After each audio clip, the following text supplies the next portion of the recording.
Au cœur de la tragédie. La mort que précède la souffrance s'abat à la fois sur la jeunesse, la beauté et l'énergie.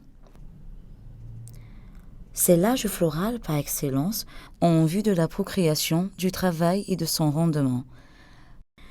C'est l'âge de la grande activité en général, mais aussi de l'activité sexuelle.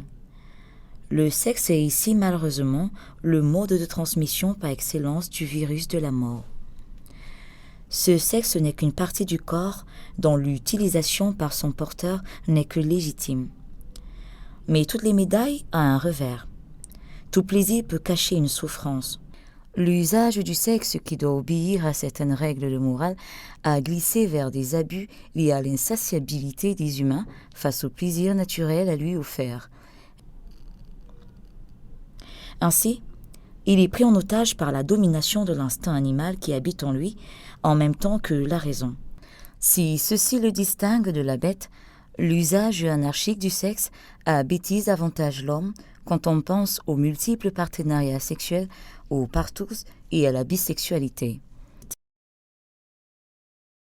Une victime du sida est supposée mourir et se voir suivre par son partenaire sexuel. Ce couple ou ce binôme, en raison du multipartenariat, n'est qu'une partie du polynôme multitentaculaire. Le couple constitue un phénomène de l'instant. Il se disloque et se reconstitue quelque temps après dans une autre combinaison. Chaque individu avec de nombreux partenaires sexuels fait des connexions aussi bien avec des partenaires stables qu'avec des partenaires volages. Ainsi donc, dans une chaîne sexuelle, on trouve des célibataires, des mariés, des fidèles cocus, des infidèles, des stables, des vagabonds, des prostituées, des bisexuels, des aventuriers, des voyageurs de passage, des curieux ou des touristes sexuels, des criminels du type « je n'ai pas acheté, pourquoi mourir seul ?» ou alors des faiseurs de rappel avant la mort. Une telle chaîne qui peut se comporter des milliers de maillons ne permet qu'une maigre connaissance de son partenaire de l'instant. Tous les autres derrière lui, c'est-à-dire tous les rivaux, sont inavoués. Le partenaire qu'on croit posséder ne devient plus que l'arbre qui cache la forêt. Au-delà de l'infidélité apparaît l'indiscipline contre soi-même. Personne ne peut prédire l'itinéraire suivi par un virus qui contamine un individu. Il fait facilement le tour des pays et des continents. La promiscuité sexuelle le fait tourner dans un rayon souvent très court. Des familles et des villages entiers se sont ainsi vus totalement décimés. Une femme en mariage en Afrique est une propriété de son mari. C'est vrai, mais aussi de toute sa belle famille. Il arrive qu'à la mort du mari, les frères et cousins s'y disputent la veuve en vue de la prendre comme épouse, surtout quand elle est encore jeune, belle et capable de faire d'autres enfants. Nous l'avons mariée. Elle demeure notre femme. Personne ne se soucie de la cause de la mort du mari, surtout que l'existence du sida est controversée. On préfère accuser tel ou tel poison qui aurait été donné criminellement à la victime dans le but de l'éliminer. Parfois, l'épouse en est accusée. Le poison est le diagnostic facile que l'on pose en raison de troubles digestifs et de l'amaigrissement qui figurent parmi les symptômes les plus visibles. L'amébiase digestive et la fièvre typhoïde constituent les deuxième et troisième diagnostics pour distraire ceux qui veulent insister. Quand tous les diagnostics concrets sont épuisés, on accuse la sorcellerie. Tous les jeunes mâles de la famille, célibataires ou mariés, désireux de se marier ou de prendre deuxième, troisième ou quatrième épouse, ou tout simplement des aventuriers par amour ou par pitié pour la veuve, se bousculent très souvent autour de la jeune femme. Dans l'ignorance de la maladie, personne ne sait que la veuve très belle du défunt du sida est fortement suspecte d'emporter le virus. Plusieurs mois de veuvage après, quand le choc de la perte du mari est digéré, elle verra le goût de ses désirs revenir et va céder aux avances, aventure ou pas. À tour de rôle, La jeune femme libre, désormais, va contaminer toute une famille, voire tout un village, connaissant ou pas la cause de la mort de son mari. Si la cause est connue, elle peut ne pas connaître la malignité du virus et ne point s'inquiéter de l'avenir à moyen terme. Elle va contaminer un foyer polygamique. Le mari et toutes les femmes sont infectés.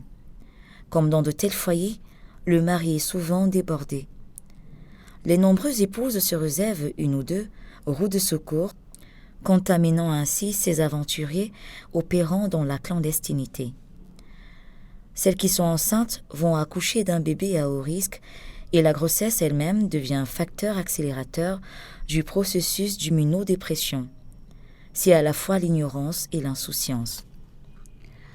Le libertinage sexuel dans un village plonge alors la communauté dans la désolation. La mort sévit de tous côtés, les adultes comme les nourrissons. Les orphelins le deviennent de père et mère, les oncles meurent ainsi que leurs femmes. La force travailliste de la communauté disparaît. La famine s'installe. Les jeunes fuient leur village pour la ville. La vie étant difficile, faute de travail, les jeunes filles, comme Gondélé, se retrouvent dans la prostitution. Le cercle vicieux se referme. Jeunes du monde entier.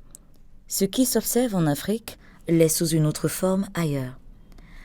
Il faut le décrier pour le dénoncer. Quand cela n'est pas fait, chacun donnera quitus à sa manière d'être. Or, la prise de conscience de ce que l'on est ou de ce que l'on fait passe par l'acceptation de la dénonciation objective, juste et honnête, qu'autrui fait de soi. Pour que la science travaille dans la sérénité sur la recherche des solutions sur le sida, il faut lui éviter les pressions d'une épidémie trop galopante, gênante pour la pensée intellectuelle. Pour cela, il nous faut retenir que si le sida tue des milliers de personnes par jour, il les tue une à une. Cela signifie que le sida n'est pas aussi fort que cela. Pour lui résister et le vaincre, les armes de guerre, matérielles et morales, devraient être distribuées de façon collective, mais que chacun se sente combattant contre l'invisible dévastateur. En attendant les virucides et le vaccin, l'abstinence et la fidélité, mieux que le condom, sont la voie sage qui nous permettra de cheminer plus longtemps et d'éviter le carnage, résultat de l'instabilité volage et insouciante que nous avons le malheur de vivre au quotidien. L'éducation dans la sérénité suscite l'écoute et la confiance. C'est la voie, mieux que l'exclusion, qui nous permettra d'atteindre les consciences, de transformer les habitudes et réussir à traverser en quelques années les tendances alarmantes d'une endémie fatalement et exponentiellement galopante. Nous devons y croire, car c'est cette foi qui fait le ferment de notre combat. Les antirétroviraux stabilisent la multiplication du virus chez l'individu, mais pas l'endémie dans une société donnée. Un patient sous traitement demeure contagieux. Une éducation forte de la société s'avère être la solution incontournable pour le renversement de la tendance. Ainsi, nous gagnerons toutes les batailles contre le sida.